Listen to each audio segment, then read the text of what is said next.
this. It's raining outside if you can't tell. Check this out.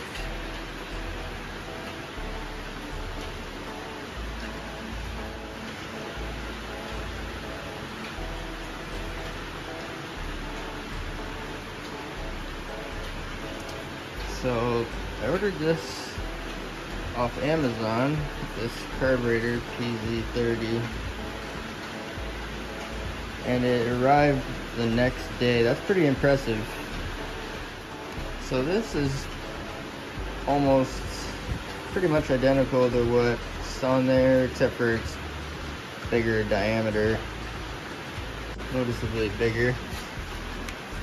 But it's supposed to be the same bolt pattern on the front here, so it should bolt right on there.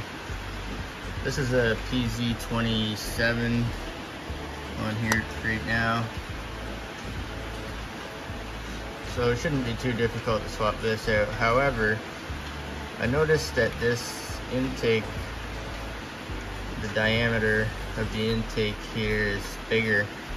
So I don't know if it's gonna fit on the factory air boot, but I did check the bolt pattern here and it is the same, so it should bolt on.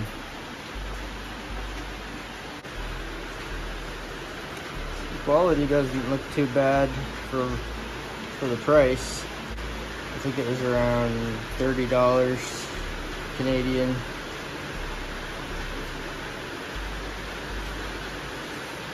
And it comes with 2 fuel filters, gaskets, some fuel line, fuel clamps. It's surprisingly good.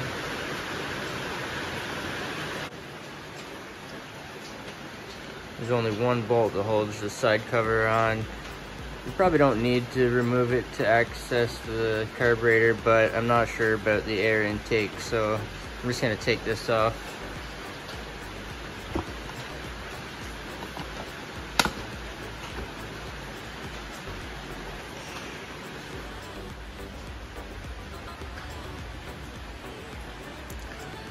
So I'm gonna turn the fuel shut off here to the off position, and then I'm just gonna run it and let the fuel drain out of the carburetor, burn out.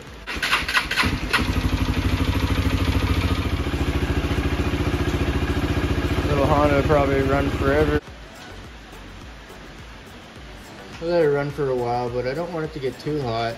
It seems like the Honda will run forever on that bowl full of fuel in the carburetor. So probably burned most of the fuel out of the bowl, so I'm gonna have to disconnect the fuel line, unscrew this, and get at the throttle cable.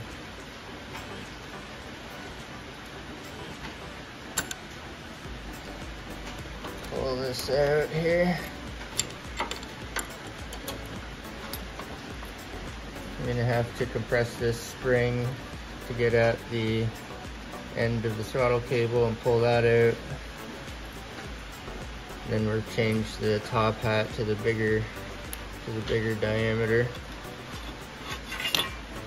And then it's only 2 nuts, one on this side and one on the other side, and the fuel line. And that's about it. There's a drain tube that goes down there. There's really not much to it. This intake tube should just pull off now. When you compress the spring, the throttle cable will stick out enough that you can slide it past this slot here. And then you can get it down and out like that.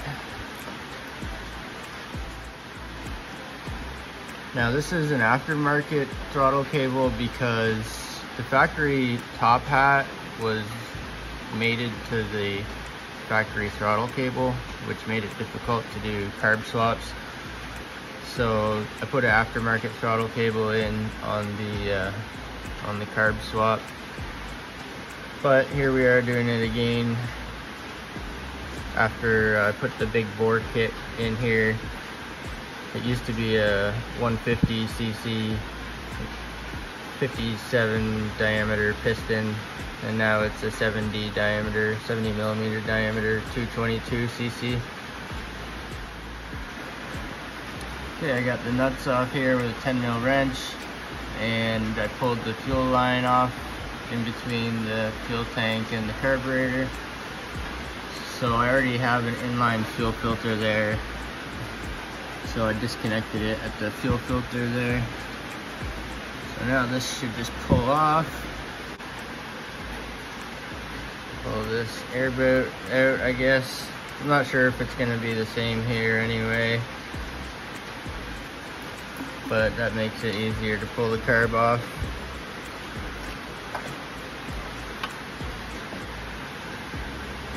Ta-da! So that's the 27. Oof.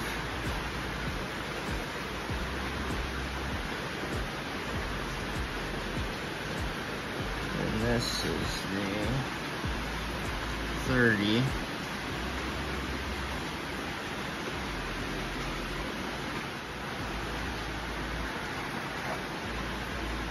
You can tell by the gasket is closer to the bolt pattern here. You can tell how much bigger it is there.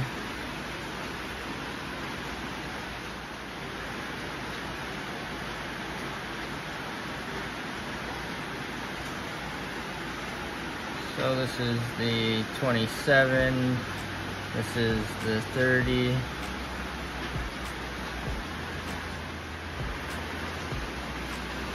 So this is the 30 millimeter PZ30 off Amazon. This is the PZ27. And this is the Amazon PZ26, which is the same size as factory. And you can tell a big difference between the factory throttle slide and the PZ30.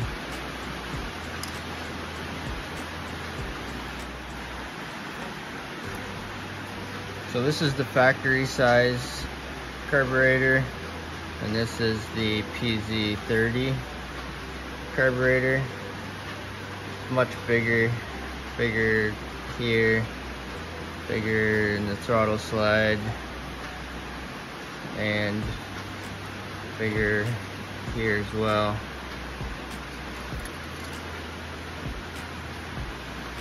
But it's the same bolt pattern, so it should bolt right on.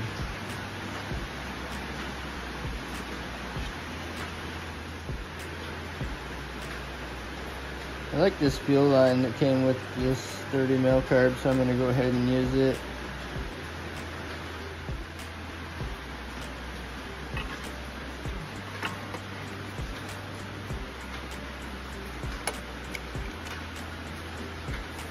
Oh, nice. It's like a glove.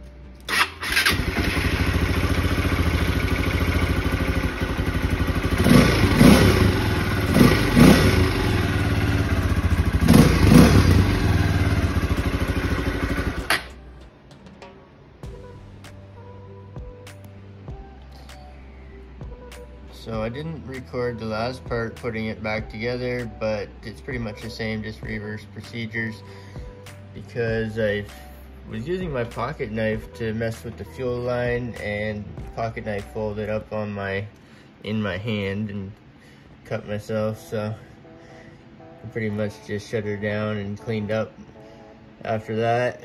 But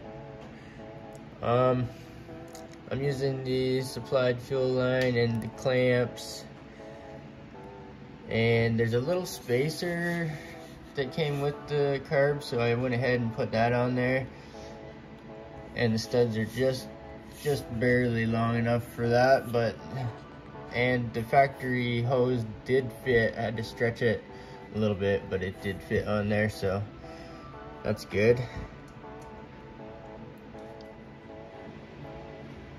But overall, I am happy with the 30mm carb and the big bore kit. Well, there's a chipmunk. What are you doing, Mr. Chipmunk? Oh, I hope he's not living in the Camaro. I might have to scare him away. So we got the 30mm carb on here, PZ30. It's very similar to the factory style carb that came with this bike.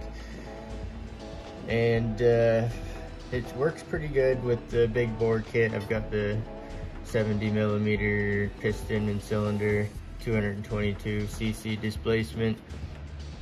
So this works better than the PZ27 I had on here previously. It seems like a nice little carburetor. Good quality stuff that came with it, and it was actually a cheap carburetor, very affordable.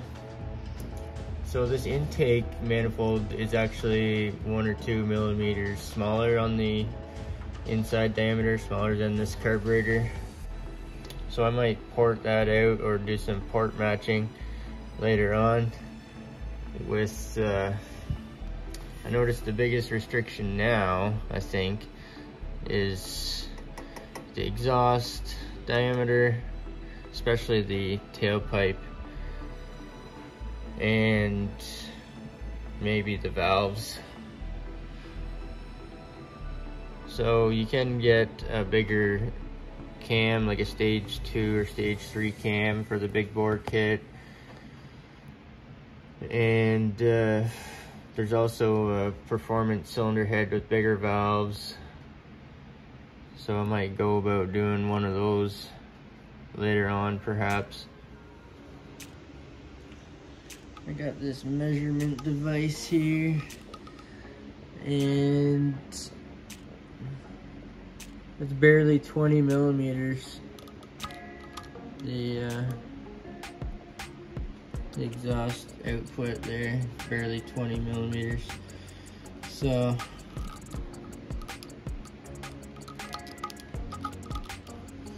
that's probably one of the biggest restrictive points there.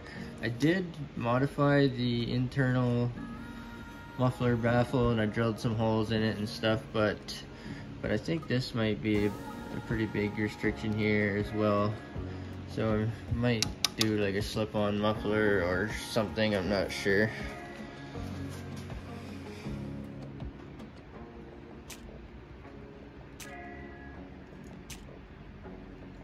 So I used the supplied fuel clamps and fuel line, one of the fuel filters. It came with 2 fuel filters for whatever reason. Alright, I took the bike to work today.